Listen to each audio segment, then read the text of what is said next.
Welcome to Dr. Aileen McCabe-Maucher's Inner Peace Diet Podcast. Real solutions for an authentic and peaceful life.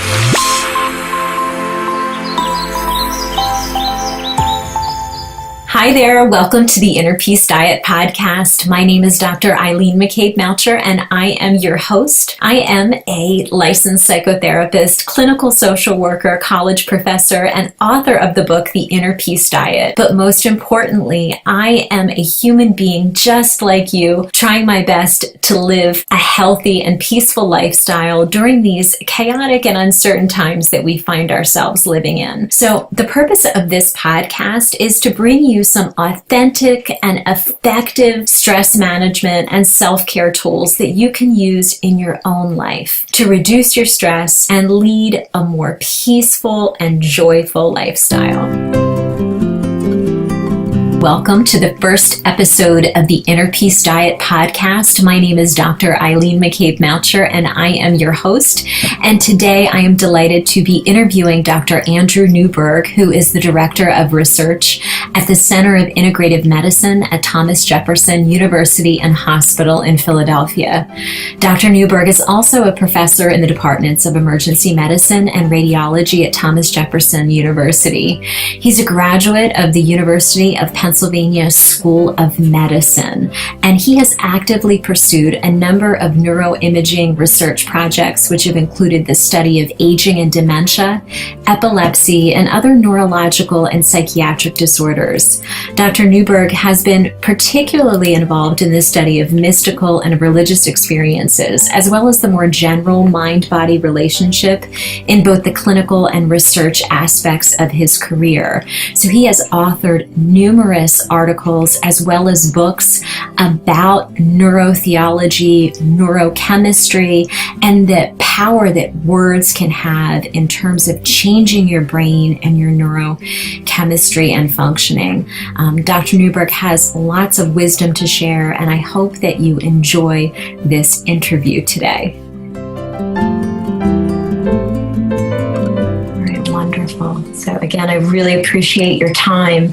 I'd love to hear any wisdom that you have to share in terms of self-care. I know I've learned so much from reading your books, but also just the very brief time that I've spent with you, especially in regard to your yawning. You know, that was one thing that intrigued me, reading about yawning and then actually watching you doing that in action.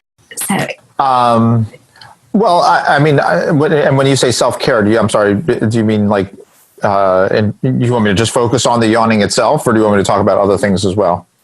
I'd love for you to talk about how you use yawning as a self-care tool, and then maybe explain like the neurobiology behind it, or whatever you feel inclined to share, what you feel is most important for people to know. Okay. We do a lot of work looking at the relationship between various practices, various meditation and yoga-based practices, and how that helps people with regard to emotional issues, cognitive issues, and so forth, really as a way of sort of self-regulation. And in exploring the options and exploring what is available to people, one of the things that we came across, which was very interesting to us, is the idea of using yawning as a technique for helping people to improve the way their brain works and to help relax them and help to sort of get them settled. And, initially it seems a little odd, because usually when people think about yawning, they think about it as something that's kind of negative. You're kind of implies that you're bored and that you don't want to be there. But actually what the reason that you do it when you're bored is because you're starting to fall asleep, and it's your brain's way or your body's way of trying to wake itself up. So yawning actually, even though it's kind of a reflection of the fact that your body or your brain is dozing off, really is all about trying to improve the brain's function and wake the brain up. And so when we look at information and physiological data about that, there's not tons, but the suggestion seems to be a couple of possible mechanisms. And one is that when you think about how a yawn works, you're bringing in air up into the nasal cavity, which basically comes in up here and into sort of up and under the frontal lobe of your brain. And some have actually postulated that it's almost a way of cooling the brain. It works almost like a radiator in your car works, so that your brain can function a little bit more effectively and allow it to, as it functions, the brain gets more blood flow, and hence it kind of heats up a little bit. So the idea that you can use a technique like yawning to be able to help to support that and improve the brain's function is one possible suggestion. Now, a few studies have also shown that yawning helps to activate certain areas of the brain, especially certain social areas of the brain. So, there may be that mechanism as well. And as we know, I mean, it is certainly a contagious thing. When you see somebody else yawn, then we have a tendency to do that. And perhaps, just as any kind of deep breathing exercise does, it helps to regulate our autonomic nervous system, and it helps to sort of slow things down and relax things. And through that process, it helps you to improve the way in which your overall brain and your body works. And then, so when we think about it, the sort of the simplest way to do is to take, a couple of quote unquote fake yawns that, you just kind of start to yawn on purpose, and then your body actually kind of gets into a natural rhythm of doing that. And we've seen this in several athletes, including some world-class athletes who do that as a way of preparing for a race or preparing for some event, as a way of getting their brain to basically, it calms you down but gets you more alert and gets you more prepared and able to respond to whatever the thing is, whatever the task is at hand. So that's really what yawning seems to be and what it seems to be about, and that's why we have advocated that it's something that could be used in a very quick kind of way. If you're about to go into a big meeting or you're about to do some sporting event or something like that, then taking a couple of very deep breaths and taking a couple of yawns, and even ultimately getting in a couple of real yawns can be a very quick and effective way of relaxing the brain, relaxing the body, and also getting everything to work more effectively. Yeah, awesome. Thank you. That was a very comprehensive answer. I appreciate that. I'm wondering too if there's, I believe that, I don't remember if I'd written or if I had read what you had written in terms of yawning and intuition, or if this is something that I heard you speak about in the past. But I'm wondering if you could say more about the connection between yawning and intuition, and perhaps maybe being able to connect with someone perhaps through like a mirror neuron system, if there's any connection there that you'd like to talk about. Right. Well, I mean, there's not a lot of data when it comes to that. Again, the hypothesis is that yawning does seem to activate some of the social areas of the brain, and hence some of the areas of our brain that help us to connect with other people. And so by doing that, especially if people are doing it together, then, that may actually augment their ability to interact. But it also keeps you in a less reactive kind of way. So if it is some type of, relatively tense interaction that you're now having with a spouse or an employee or something like that, then being able to do that enables you to be a little bit more awake, a little bit more alert, but also a little bit more relaxed in the context of whatever it is that's going on. And by doing all of that, that tends to help people to have better social interactions. I don't think there's a lot of true data that shows exactly how that all works and how that might whether it ultimately invokes the mirror neurons or some of the social areas of our brain. I don't think we fully understand exactly how that may happen. Yeah. Excellent response. I'd love to hear more about your personal self-care plan. I mean, how you manage stress. You obviously have a very busy schedule, in terms of practicing medicine, teaching, writing, having your family, friends, all of those things. Any words of wisdom that you'd like to share with how you manage all of that? I try not to think about it too much. I know this may sound very strange, and I know this is just sort of through personal experience, but as a doctor, when somebody's heart stops, that's when you have no time. That's when you truly have to get things done, and you have to get things done in a matter of seconds or minutes. it seems to me like almost everything else in life, you have some time. So, it puts a lot of things into perspective when you're kind of dealing with those life and death situations. And then you sort of say, okay, well, dealing with the cable company or dealing with the bank or whatever, it just doesn't have quite the same magnitude. But I mean, for me, it is an integrated approach. I work in the Center of Integrative Medicine, so we focus on things like diet and nutrition. Making sure that I eat as healthy as I can, enjoying food as much as I can as well. Having the treats that I want when I need them, and but trying to keep a very healthy diet and keep your weight good. Those are all very, very important things for keeping stress and keeping inflammation down in the body and the brain. Exercise is a huge outlet for me. I exercise every single day, and that is a wonderful stress release and gets my body just moving and feeling better about things. Trying to get as much sleep as you can is always a valuable thing as well. And I think, ultimately part of it is doing things that you enjoy and that you have passion for. I mean, if you're at a workplace where you really love what you do, then all of the little problems that arise are part of what you love to do, as opposed to, this is just horrible and I hate this.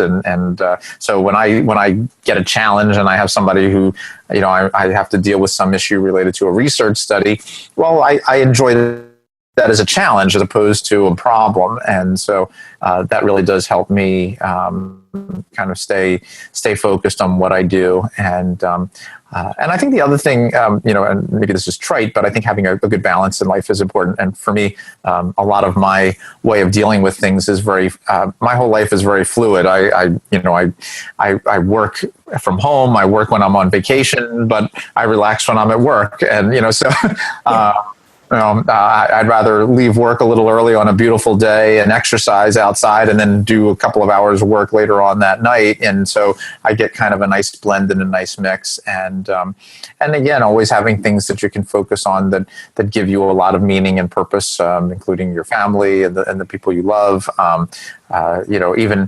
Sometimes I've even worked on, large projects like a book project that I'm just very passionate about, and having that ability to do that often has been a great outlet to, you get kind of a frustrating day and then you come home and you start talking about something, writing down something that you really enjoy. So I think, those are the basic things that I try to do. And of course, I don't have a formal practice of meditation, but I do spend a lot of time just thinking and thinking about life and the universe and through sort of a philosophical meditation, if you will. So that always has a lot of meaning for me, and I enjoy going to that place from time to time to one, relax, but to also kind of be stimulating and get me to kind of put things in perspective.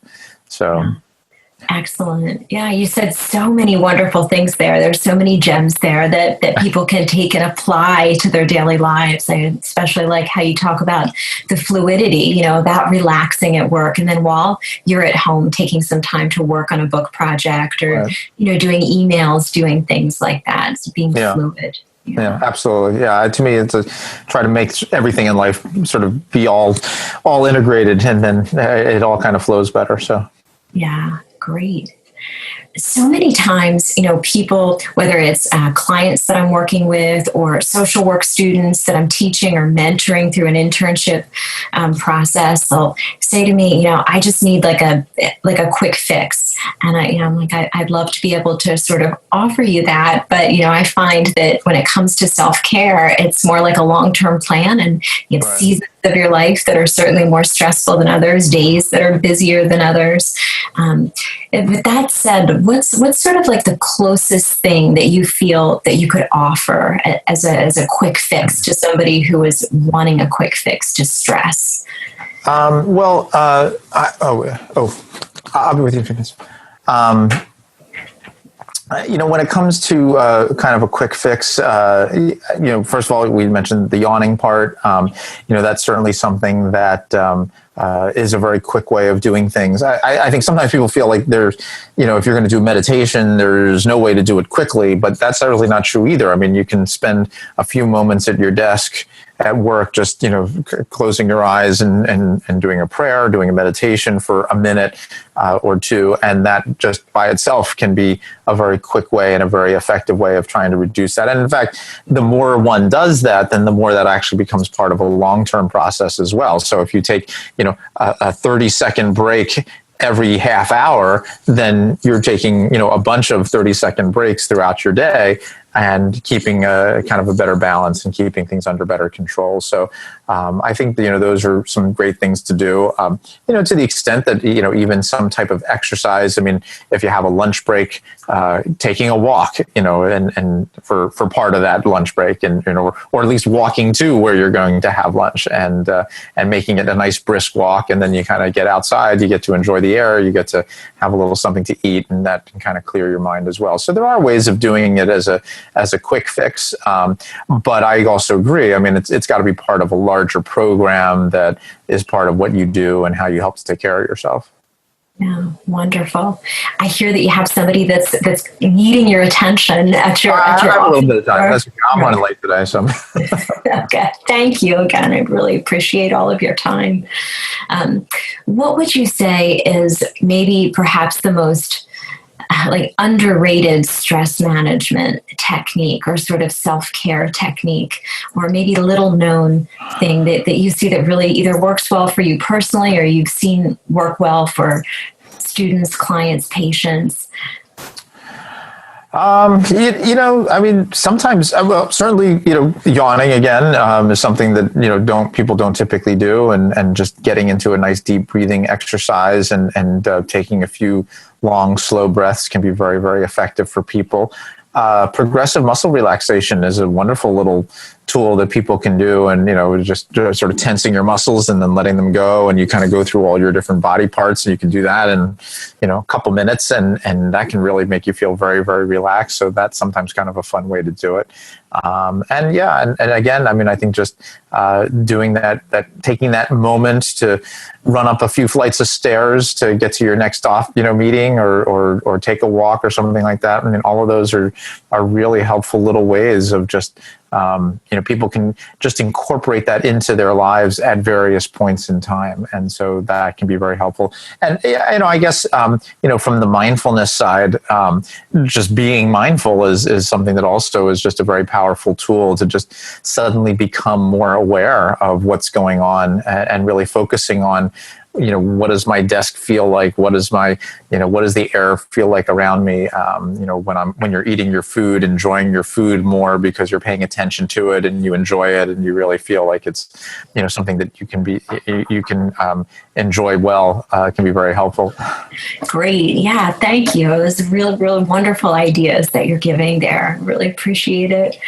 I had the great privilege of being exposed and learning yoga from an early age. My grandmother was a yoga teacher. She studied yoga with Yogi Bhajan in the 1960s. And, when I was 3 years old, my grandmother used to put down this big blue quilt next to her. And this was her yoga time. And some of it was instructional, but a lot of it was just really learning through observing. And, she didn't care if I did my own thing as long as I was quiet. And people will say to me, oh, you were so lucky, to have being taught these practices, and I certainly was, but, I feel that maybe learning practices from an early age, although it's important. I mean, Last night I was teaching a class in this kind of a situation and we lost audio. So, I was still really frustrated over that. So it certainly doesn't prevent, negative emotion from happening. But I guess I'm wondering if you could recommend, what do you wish was taught in schools, or maybe, your own daughter, what do you wish that she learned in childhood, or what do you wish that you learned in terms of stress management and self-care? I think, some of the things that are relevant, it could be programs like meditation or yoga or prayer. So, having people be able to do them from a young age, it does get into the wiring of the neurons at an early stage, and hopefully it's something that helps bring the person along in their lives, and something that they kind of keep coming back to. I think the other thing is to kind of help people create a sense of perspective. And, I see this a lot. I have a teenage daughter, and, it's like everything is catastrophic. And I'm sure I was the same way too in high school. But I think the idea of trying to help people figure out how to modulate their time, how to put things in perspective, how to think about, sort of the larger picture and understand that. And it's very hard. I mean, especially for kids these days, there's a lot of pressures on them at school and getting into colleges and what their future is going to be like. And they're, just even recognizing that there's so many different paths to take, and there isn't really a right or a wrong path. It's just what path winds up working out best for you, and trying to be mindful of that path and seeing which ways it takes you. That to me is always something that's kind of helpful. You don't always know which directions it's going to go, but you try to make the right decisions at the time, and you kind of go with them. And that's often been sort of the approach that some of the great thinkers or athletes have taken, that they kind of take what they have and turn it into something good. And then when something bad happens, they try to take that and turn that into something good. And so I think having those kinds of skills and merging that with practices like yoga or meditation or prayer can be very, very helpful, especially if people learn how to do that at an early age. Yeah, it's great. I mean, you said so many wonderful things there again, about the importance of flexibility and how that can really enhance resiliency. Yeah. And my daughter, she's 11 now, so we're approaching that teenage stage. And these very big emotions that, I certainly remember having, but they take me by surprise, sometimes, right? Yeah. So I think it's definitely a call to my husband and I to really increase our own self-care practices in response. Right. Oh boy, yes. To her, right? Absolutely. Yeah. I'm wondering too about the whole concept when you were talking about children, teenagers, about self-care and social media, in neurobiology, maybe if you could speak to any connections there or sort of recommendations about social media use, not only for, adults, but also maybe teenagers or children. Sure. Well, I mean, I think, as we always talk about, everything in moderation type of thing. There's certainly a great deal of value in social media. It helps the current generations and including us be able to connect with each other, connect with our world in a much more effective way, and that is very powerful and very positive. On the other hand, it can lead to a lot of negativity at times, and people can feel left out when they see pictures of people doing fun things, or when they see these, when celebrities are showing off their bikini bods and all that kind of stuff. And so I think that trying to, again, have sort of a perspective, have a balance that people can take, understanding the value of it, but taking it with, putting it into its perspective is something that is a very important thing for us to do. And to some degree, to putting limitations on it. It's not something that people should be on 8 hours a day. It's something to be on for an hour a day or something like that. I mean, it's just like when we were growing up and it was television, it's like, don't watch television for 5 hours a day. Of course not, but an hour a day may be okay. And especially if it's something that has some educational value. And again, I think that's part of it too, is sort of learning how to navigate the social media and seeing, what's appropriate, what's not appropriate, and understanding that when things are not appropriate, that it's time to click off and move on to something else that is a better thing to do. And by appropriate, I mean, it could be truly inappropriate, but it could just be something that raises negative emotions inside of a person. And maybe it's valuable, to, I've certainly seen people almost punish themselves by just keep looking at the same things that keep bothering them over and over and over again. And it's kind of like, well, then stop, if you're banging your head against a wall and you don't like it, then stop doing it, and you'll probably feel better.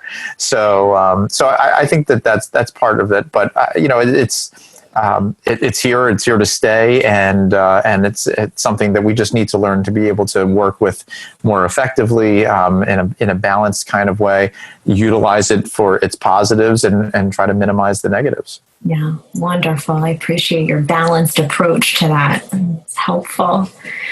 I guess, is there anything, in terms of self-care or stress management that you haven't already shared that you think are really important for other people to know about? Maybe in terms of like words. I know that you've written a lot about compassionate communication. Yeah. Well, I think that when it does come to self-care, the words we use both with others as well as with ourselves becomes very, very helpful, and trying to find ways of talking to our own self in positive ways instead of saying, I stink, I'm lousy, I'm dumb, to find ways of saying, well, maybe I didn't do that well for this thing, but I can learn from it, and I can try to, be resilient and flexible, and learn from and try to be better the next time. That's always been something that I've tried to make as a part of my approach, which is the idea of we can always try to be something a little bit better the next time. Let's not focus on what we were and where we were bad, but where we can be good and where we can be better in the future. And so I think that's certainly part of it. And even when we deal with other people, the idea of using positive words and trying to interact with people in a more understanding, empathic, compassionate way, and ways in which the golden rule of treating others like we would want ourselves to be treated.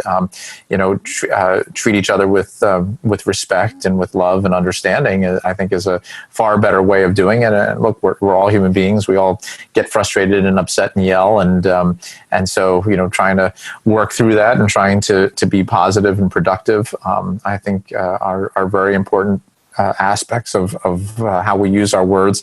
Another thing that I always find is very valuable is I really try very hard in my life, both professional and private, to focus on solutions rather than problems. And so often I talk with my wife about whenever we get into a fight about anything, we're never we don't call each other names. You're not nasty about it, but it's like, this is the thing that I'm upset about, and let's try to resolve the thing that I'm upset about. It doesn't make me a bad person because I hurt her feelings or vice versa, but what happened, where did the problem arise, where did the emotions come from, and do I need to say something a little bit differently the next time? Does she need to react, whatever it is, but work towards the solution instead of the problem. And then you're always trying to make things better for the next time. So, and I think that's true in work too. I mean, I always get very aggravated when, in a work environment, people start pointing fingers and saying, oh, well, she should have done this or she didn't do that.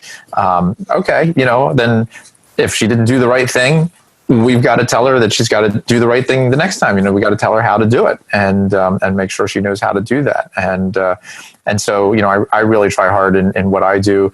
If a problem arises, something bad happened, then, let's identify what happened, but let's get quickly past any finger pointing and say, okay, how do we resolve this? What do we need to do in order to fix this in the future?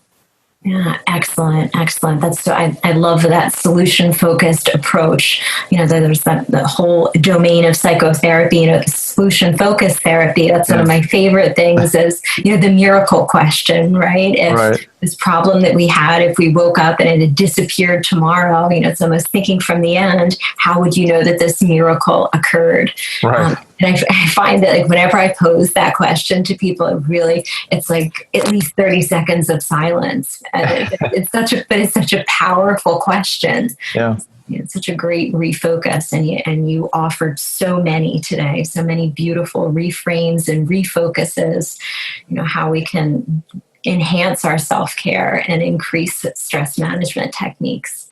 Well, great. Well, thank you. Thank you so much, Dr. I hope it was helpful. Yeah, thank you. Very helpful. Good. Thanks for joining us today. For your free trial to the Inner Peace Diet, please visit www.theinnerpeacediet.com.